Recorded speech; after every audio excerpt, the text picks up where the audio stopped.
Hello students, आज हम बात करेंगे 6 to 8 क्लास की सोशल साइंस की वर्कशीट नंबर 62 जो सोशल साइंस विषय से संबंधित है। यहाँ पर राज्यों के बारे में दे रखा है क्योंकि हर राज्य की अपनी एक विशेषता होती है। जैसे कि यहाँ पर लद्दाख के बारे में बताया गया है और केरल राज्य के बारे में बताया गया है। वैसे ही बिहार, उत्तर प्रदेश, उड़ीसा, पंजाब, जम्मू कश्मीर, इन सब की भी अपनी एक विशेषता होती है।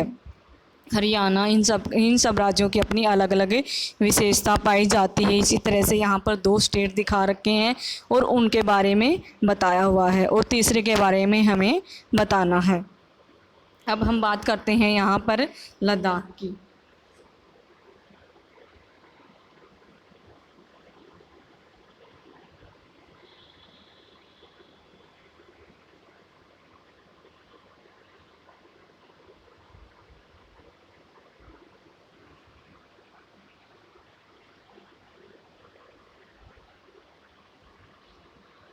ये हमारा लद्दाख राज्य है। लद्दाख कहाँ पर है? अब एक केंद्र शासित प्रदेश है। पहले ये जम्मू कश्मीर का हिस्सा था। अब हमारे देश में 8 केंद्र शासित प्रदेश और 28 राज्य हो गए हैं। पहले 29 राज्य से अब 28 राज्य और केंद्र शासित प्रदेश टोटल कितने हो गए हैं? 8 हो गए हैं। हम यहाँ पर बात कर रहे हैं लद्दाख, जो कि हमारा केंद्र शासित प्रदेश है। लद्दाख केंद्र शासित प्रदेश जम्मू और कश्मीर के पूर्वी पहाड़ियों में बसा एक ठंडा रेगिस्तान है। ये हमारा लद्दाख, जो ये एरो दिखाई दे रहा है, ये हमारा क्या है? लद्दाख केंद्र शासित प्रदेश है, जो कहाँ पर है? जम्मू और कश्मीर। ये जम्मू कश्मीर जो है इसके पूर्वी हिस्सों में बसा हुआ एक ठंडा रेगिस्तान है। यह इलाका हर वर्ष काफ़ी लंबे समय तक बर्फ़ से ढका रहता है। तो ये ठंडा रेगिस्तान है, तो यहाँ पर क्या मिलेगी? बर्फ़ मिलेगी। तो यहाँ पर बर्फ़ से ढका हुआ ये एक ठंडा इलाका है, ठंडा रेगिस्तान। इस क्षेत्र में बहुत ही कम पेड़ उग पाते हैं। कम पेड़ क्यों उग पाते हैं? क्योंकि रेगिस्तानी इलाका, चाहे वो ठंडा हो या गर्म हो, वहाँ पर जो है पेड़ पौधे बहुत ही कम होते हैं। इसी वजह से यहाँ पर पेड़ पौधे कम पाए जाते हैं। पीने के पानी के लिए लोग गर्मी के महीनों में पिघलने वाली बर्फ़ पर निर्भर रहते हैं। तो जो गर्मी में पीने का पानी कहाँ से लाते हैं? गर्मी के महीने में पीने का पानी जो है वो जब बर्फ़ पिघल जाती है तो उसी पानी को पीने के लिए यूज करते हैं। यहाँ के लोग एक ख़ास किस्म की भेड़ पालते हैं जिससे पश्मीना ऊन मिलता है। तो यहाँ पर एक कौन सी भेड़ पाली जाती है? एक विशेष प्रकार की भेड़ पाली जाती है जिससे ये क्या प्राप्त करते हैं? ऊन प्राप्त करते हैं। उस ऊन का नाम क्या है? पश्मीना ऊन।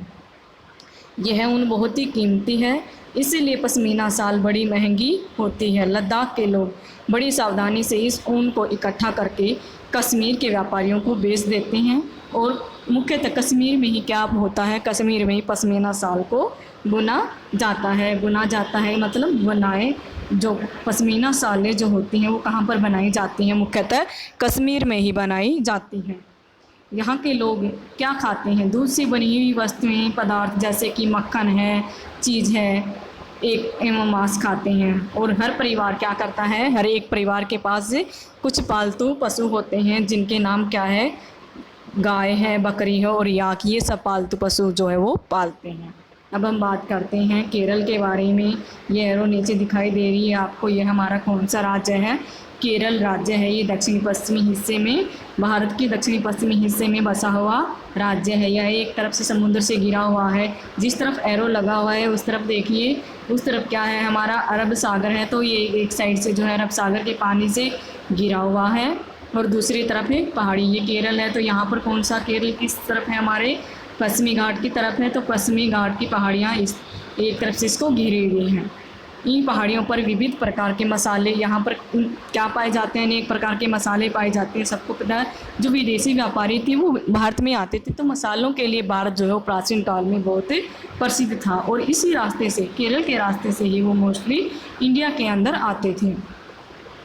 तो इन पहाड़ियों पर विविध प्रकार के मसाले पाए जाते हैं, जैसे काली मिर्च है, लौंग है, इलायची है आदि। इन मसालों के कारण जो है यह क्षेत्र, यह इलाका कौन सा? केरल, व्यापारियों के लिए बहुत ही आकर्षक बना। आकर्षक मतलब जो चीज़ सबसे अच्छी लगती हो, सबसे ज़्यादा बिकती हो, तो वहाँ पर जो है क्या होता है, वहीं उसी की तरफ सब लोग क्या होंगे, आकर्षित होंगे, वहीं जाने की इच्छा जाहिर करेंगे। सबसे पहले अरबी, यहाँ पर कौन आया था सबसे पहले, ये क्वेश्चन बन जाएगा यहाँ पर। सबसे पहले यहाँ अरबी और यहूदी व्यापारी केरल आए। ऐसा माना जाता है कि जो ईसा मसीह के धर्मदूत संत थॉमस लगभग 2000 साल पहले यहाँ पर आए, और भारत में ईसाई धर्म लाने का श्रेय किन्हीं को जाता है, संत ईसा मसीह के धर्मदूत संत थॉमस को भी जाता है। अरब से कई व्यापारी यहाँ आकर बस गए। इब्न बतूता कहाँ का था, ये मोरक्को। मोरक्को कहाँ पर है, दक्षिण अफ्रीका के अंदर। दक्षिणी अफ्रीका महाद्वीप, महाद्वीपों का पता है ना कितने महाद्वीप हैं, 7 महाद्वीप हैं, उनमें एक अफ्रीका महाद्वीप है।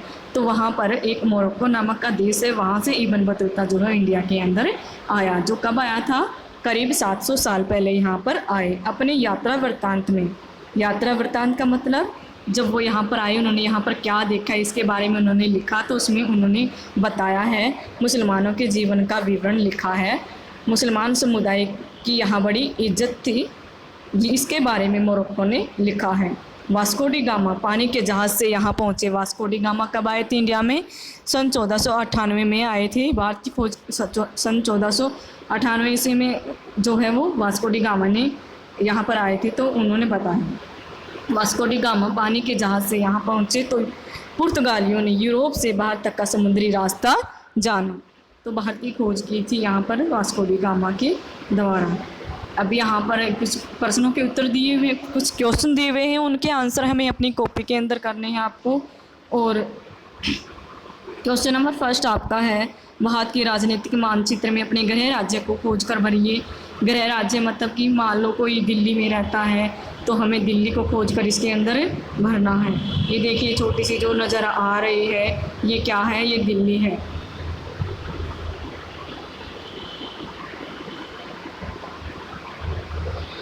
ये देखिए ये क्या है हमारी, ये हमारी दिल्ली है। ये छोटा सा गोला नज़र आ रहा है जो, ये क्या है, दिल्ली है। और अगर मान लो कोई बच्चा जो है उत्तर प्रदेश से है तो दिल्ली के साथ इधर लगता कौन सा स्टेट है, ये हमारा उत्तर प्रदेश है। और उत्तर प्रदेश के साथ ही लगता हुआ दिल्ली के साथ उत्तर प्रदेश के साथ हमारा कौन सा है, ये हमारा है बिहार। मैं आपको मैप दिखाती हूँ, 1 मिनट रुकिए।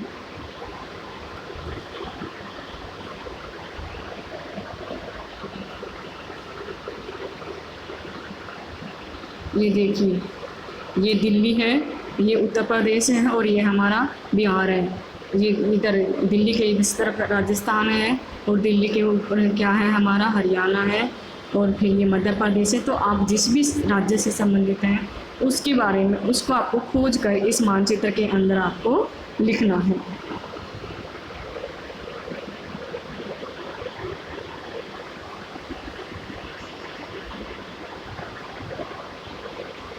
अब क्वेश्चन नंबर 2 दे रखा है यहाँ पर, अपने गृह राज्य के विषय में कुछ रोचक जानकारी एकत्र करके लिखिए। गृह राज्य के बारे में रोचक जानकारी, मान लो आप उत्तर प्रदेश से संबंधित हैं तो आपको उत्तर प्रदेश के बारे में, जैसे कि कुछ विशेष प्रसिद्ध वस्तु, जैसे कि लद्दाख में पश्मीना शाल प्रसिद्ध थी और यहाँ पर केरल के अंदर जो है केरल के मसाले प्रसिद्ध थे। तो उत्तर प्रदेश में से कौन सी वस्तु जो है प्रसिद्ध है उसके बारे में आपको यहाँ पर लिखना है। या फिर आप दिल्ली से हैं तो दिल्ली के बारे में कोई विशेष वस्तु आपको यहाँ पर लिखनी है जो प्रसिद्ध है। या फिर आप बिहार से हैं तो बिहार के आपको कोई विशेष वस्तु जो प्रसिद्ध है उसके बारे में आपको इसके अंदर लिखना है। अब क्वेश्चन नंबर 3 यहाँ पर दे रखा है, भारत विविधता में एकता वाला देश है, वर्णन कीजिए। विविधता में एकता, मैंने आपको इससे पहले वर्कशीट जो करवाई थी उसमें बताया था, भारत जो विविधता में एकता वाला देश है, मतलब यहाँ पर अनेक प्रकार के अनेक समुदायों के लोग रहते हैं, अनेक धर्मों के अनेक संस्कृतियों के लोग रहते हैं, लेकिन फिर भी आपस में मिलजुल कर रहते हैं। तो इसीलिए भारत को क्या कहा जाता है, विविधता में एकता वाला देश। अनेक धर्मों के लोग जैसे हिंदू, मुस्लिम, सिख, ईसाई, अनेक जाति के लोग, अनेक धर्मों के लोग, अनेक भाषाओं के लोग, जैसे कि आप देखते भी हैं भारत में कितनी भाषाओं को मान्यता दी हुई है, 22 भाषाओं को मान्यता दी हुई है। हिंदी, अंग्रेजी, उर्दू, पंजाबी, संस्कृत, अरबी, फारसी, नेपाली, सिंधी, कोंकणी अनेक भाषाएं जो है यहाँ के लोग बोलते हैं। अनेक प्रकार के वस्त्र यहाँ पर पहनते हैं। जैसे कि हरियाणा में जाओगे वहाँ का पहनावा अलग है, दिल्ली में जाओगे तो वहाँ का पहनावा अलग है, राजस्थान में जाओगे तो वहाँ के लोगों का पहनावा अलग है। तो इस प्रकार से, लेकिन फिर भी बाहर जो है विविधता में एकता, एक अलग अलग होने के बाद भी हम आपस में मिलजुल करके रहते हैं। तो ये हमारा क्या हो गया, विविधता में एकता वाला देश। ये हमारी होगी वर्कशीट पूरी कंप्लीट। तो आज की वर्कशीट होगी पूरी कंप्लीट। धन्यवाद।